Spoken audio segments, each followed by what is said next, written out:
Every year, 60,000 people in the UK are diagnosed with heart failure, and many are treated with stents. In a large new study published in the New England Journal of Medicine, my colleagues and I discovered these procedures are unnecessary. Heart failure is where the heart muscle becomes weakened, leading to symptoms of severe breathlessness that may cause premature death.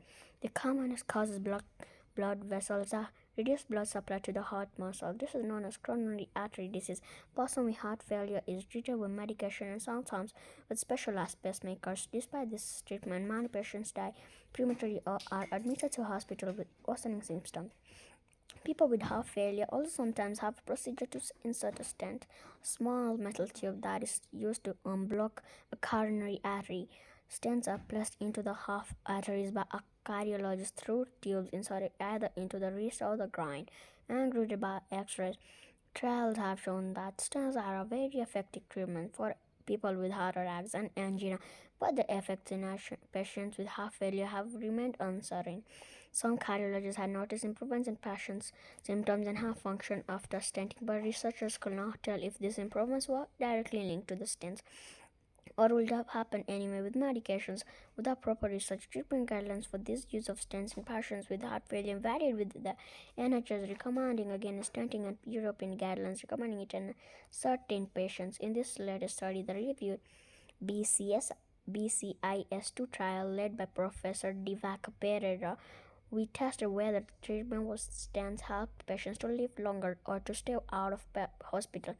The trial was a collaboration of 40 NHS hospitals in the UK and ran from 2013 to 2020. Patients could be included in the trial if they had several weakened heart muscle and extensive blockages of the coronary arteries.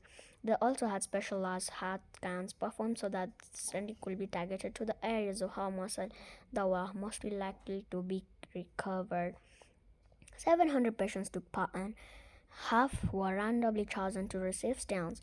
While all patients received standard heart failure treatment, the patients attended follow-up appointments for up to 8 years so that their health and heart function could be monitored closely.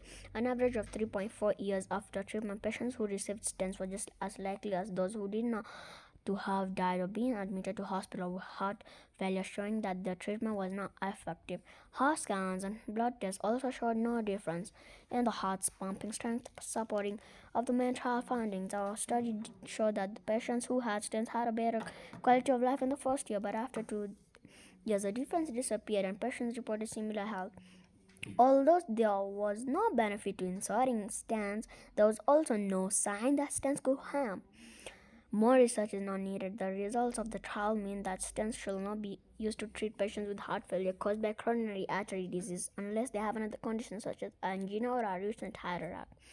The design and the number of patients involved in the trial mean the answer is clear, and further research to address this equation is not needed at the moment. We will spend time looking at the results to try to understand why stenting did not work. Though no benefit was shown, the findings are important as they mean patients with heart failure will not undergo unnecessary procedures. The cost of stenting procedures can also be redirected to providing other treatments and better